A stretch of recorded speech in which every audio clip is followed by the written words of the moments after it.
Dr. Loren Lerner is full professor of art history at Concordia University. She is my colleague. Using a multidisciplinary approach to textual and visual representation, Dr. Lerner has analyzed late 19th century publications in William Notman's home library and writings by and for Canadians to discover new layers of significance in Notman's well-known portrait photography.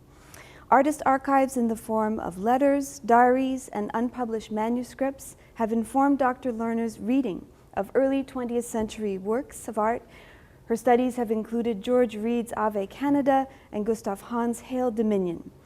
Dr. Lerner has a very distinguished publication record, which includes her 2009 edited volume, Depicting Canada's Children, with Wilfrid Laurier Press, and her essay on art, gender, and ethnography for CWAHI's first anthology, Rethinking Professionalism, in 2012.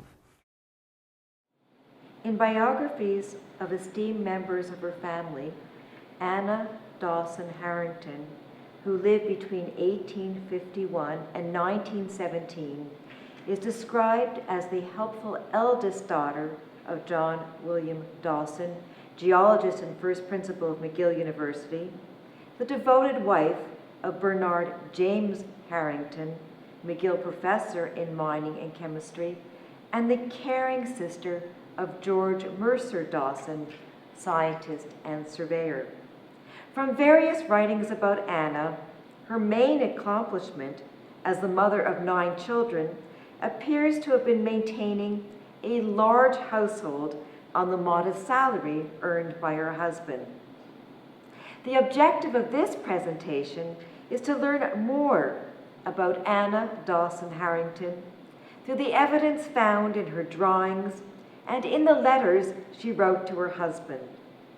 The drawings are mainly watercolor landscapes that span a period of 45 years from 1869 to 1914. Housed at the McCord Museum, they depict numerous scenes of Little Métis, Quebec, on the lower St. Lawrence River, where Anna and her growing family spent their summers, while Bernard was often in Montreal working at McGill or engaged in field work in other parts of Canada or in England. Anna's letters are carefully preserved in the McGill archives. Informing this investigation is the notion that autobiography and landscape can be so intricately entwined that they constitute a single self-narrative.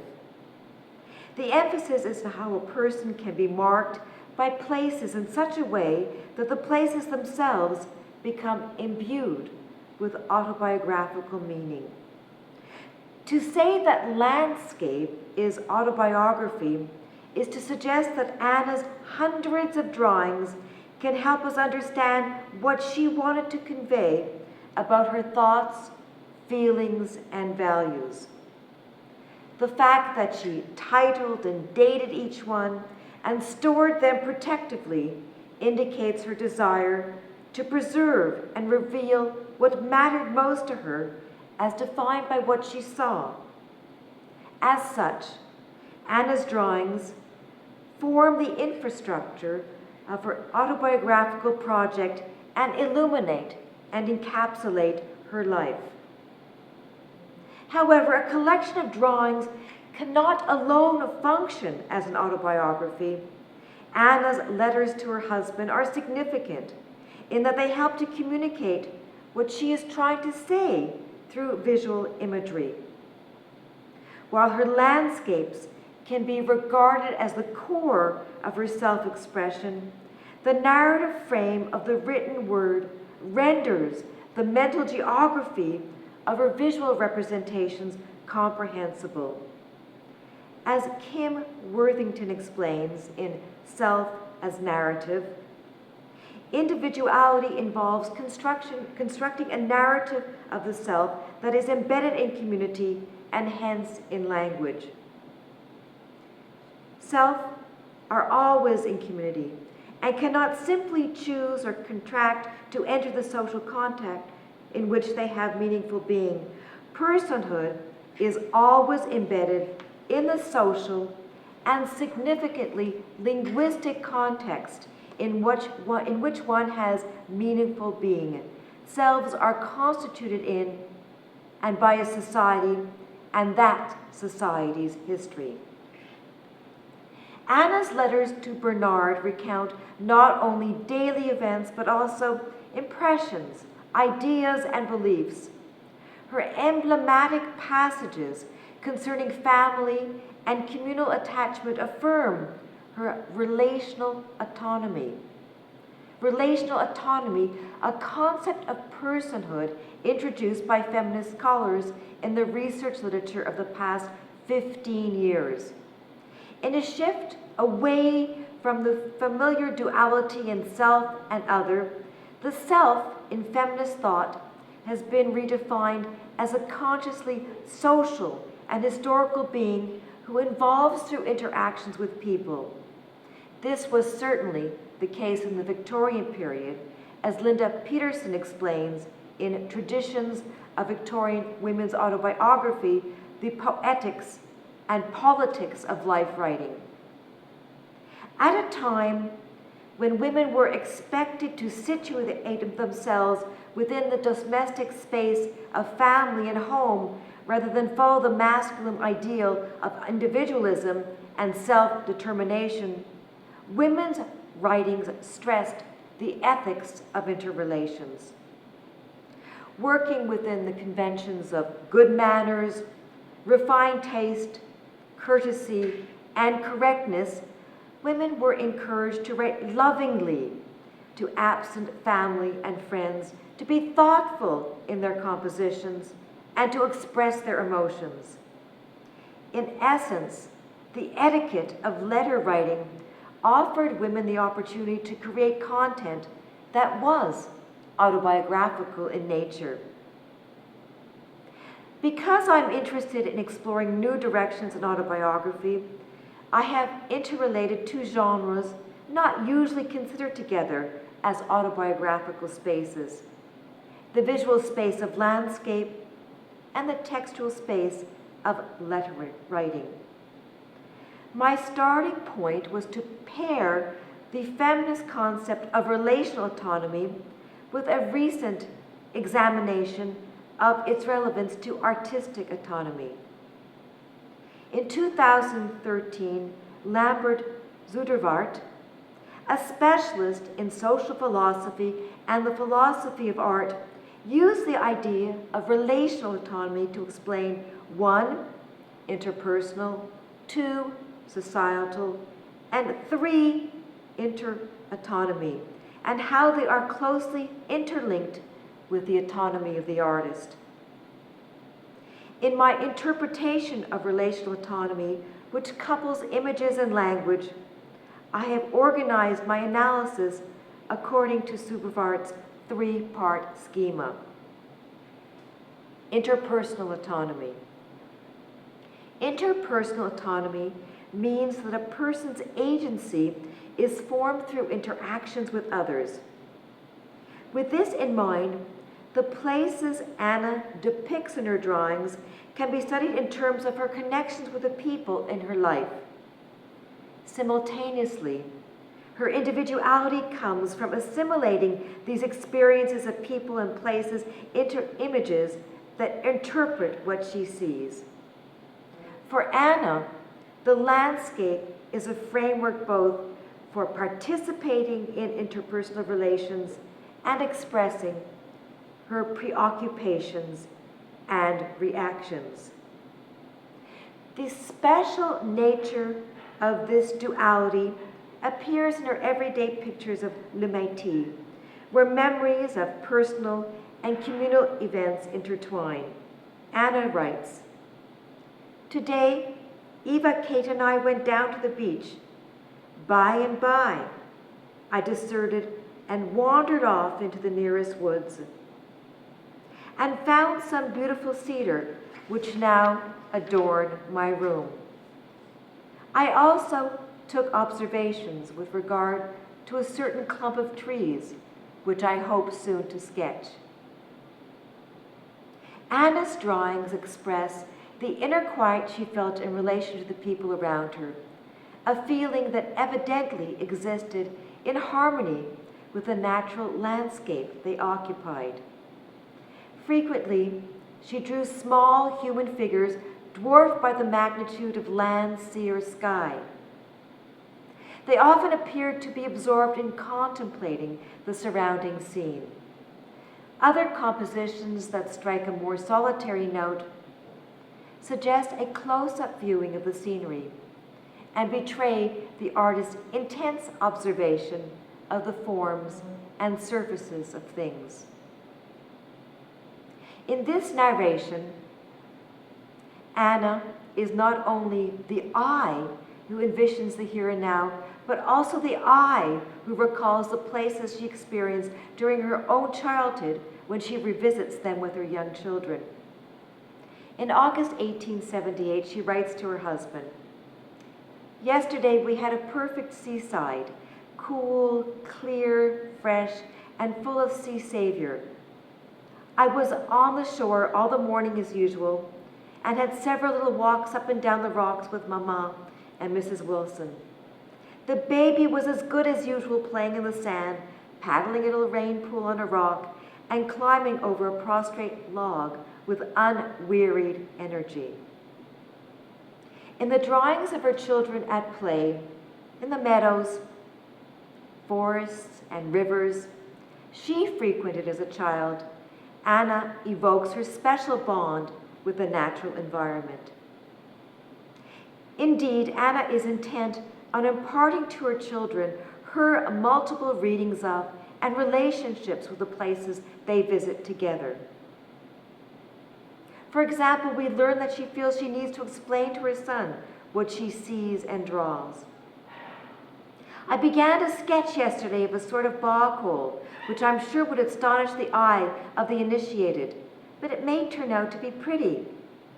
Having to explain everything to Eric while I worked used up nearly all my time." In these two sentences, she reveals her interest in training her eye to see the world more clearly and her maternal obligation to teach her son to discern the analogies between sight and representation. While landscape drawing for Anna is self-reflective and self-directed, it is a shared value in that it is formed and nurtured through relationships with others. In her letters, she frequently tells her husband not only the time period she is engaged in a particular drawing, but whether or not she was drawing with friends or teaching them to draw, and if the children are present and are making pictures too. Here are a few examples. Sketching meets with Eric's warm approval.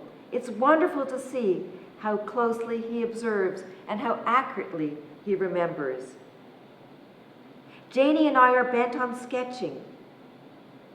Miss Gardner, who I find is making great efforts to sketch, I'm going to take her in tow and try to do a little myself, by the way. Societal autonomy. The second part of relational autonomy is societal autonomy, which is to say that being a person is to be socially and culturally formed, able to participate with a blend of independence and interdependence in the multidimensional character of society.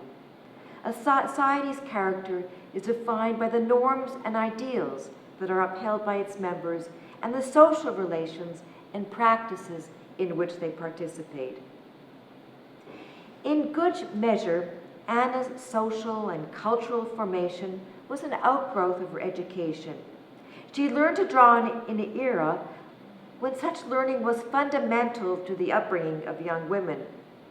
We can discern from archival records of school attendance and prizes that she took drawing lessons in 1861 and 1862 with Mrs. Tate and Miss Tate at the Establishment for the Education of Young Ladies, and again in 1863 at Mrs. Simpson's Ladies' School. She continued to take art courses until 1867, when she was awarded the first prize for drawing at the Midsummer Examination.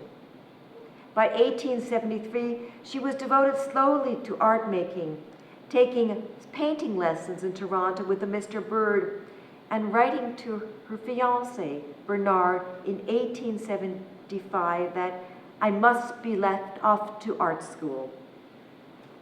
Landscape drawing, which involved an intense visual comprehension of the forms and surfaces of nature, was thought to foster moral vision, well-being, and awareness of the relationship between the social, the personal, and the spiritual. The well-known British poets Milton and Tennyson, who Anna often refers to in her letters, believed in the personal and social relevance of art and in a spirituality rooted in the physiology of nature.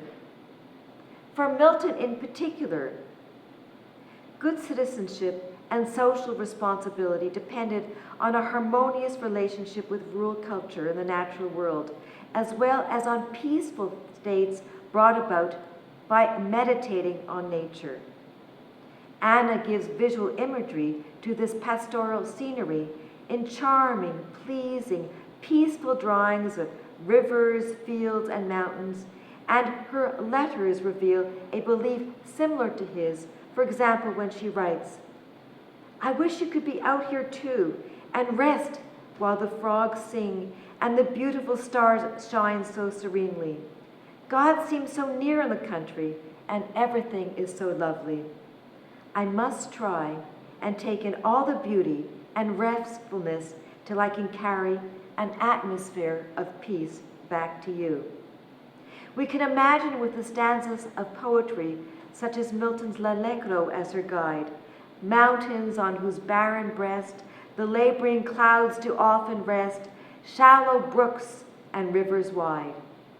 Anna chose to reconfigure these sentiments in the land forms of rural Quebec.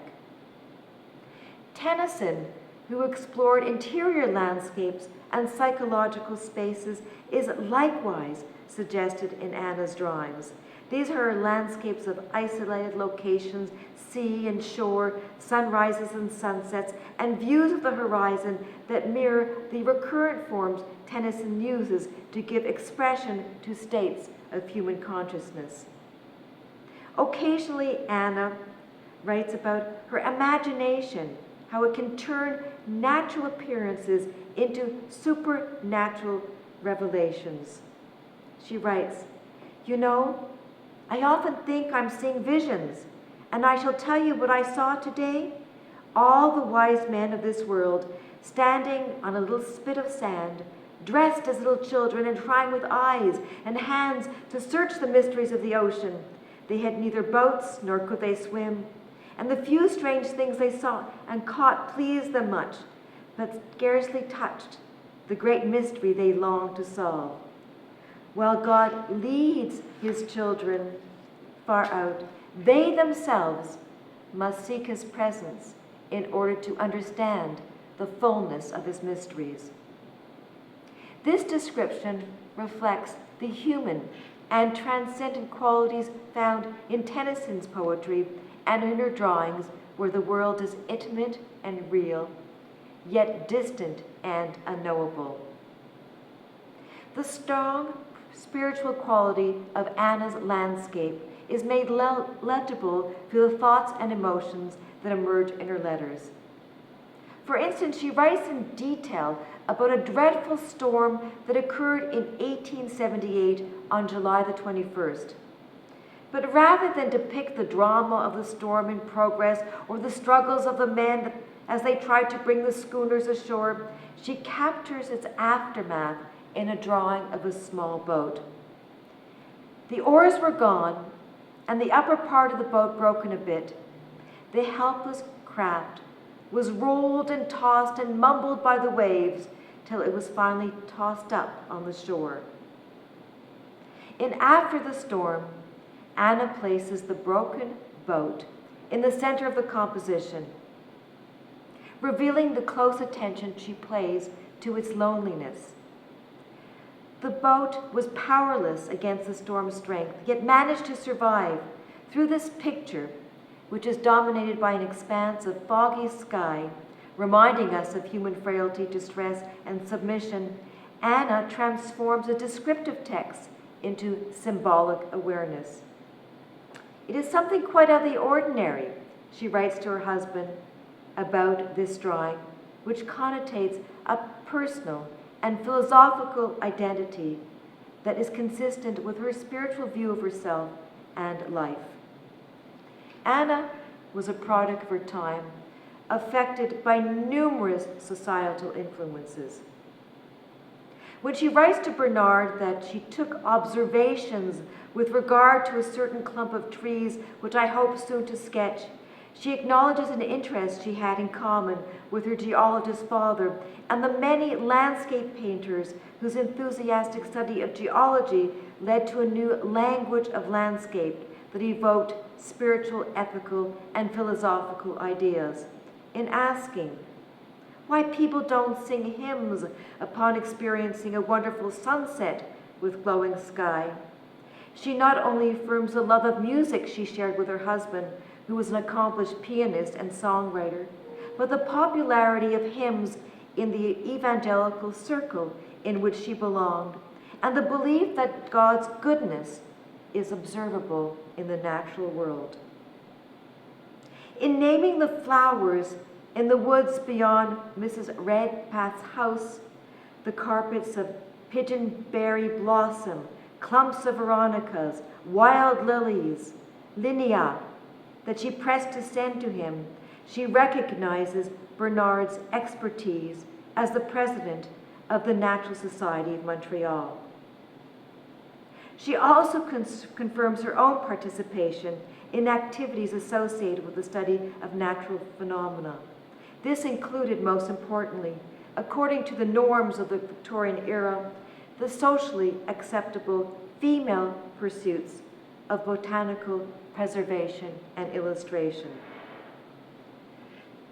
Internal artistic autonomy.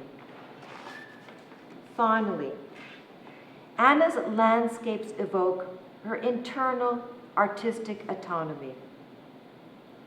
This is a third part of relational autonomy, wherein the aesthetic dimensions of life and art are closely linked through the process of exploration, creative interpretation, and presentation.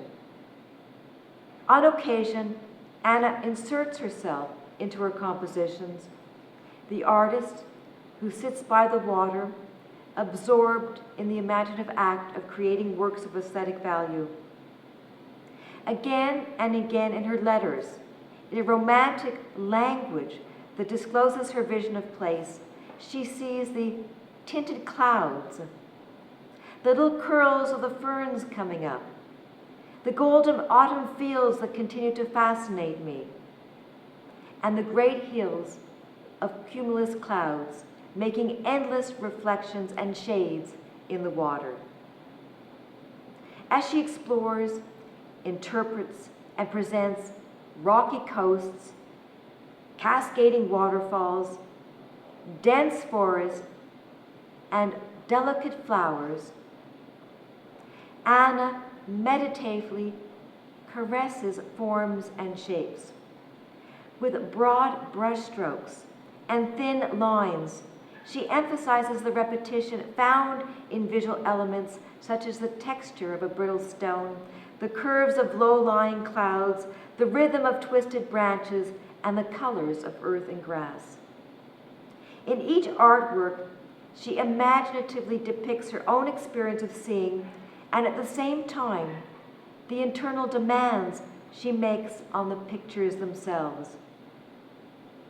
As such, Anna Dawson Harrington's letters and drawings not only demonstrate the interpersonal and social aspects of relational autonomy, but an artistic vision of landscape that is also private, particular, imaginative, and autonomous, revealing her personal landscape as the locus of her self-exploratory autobiography.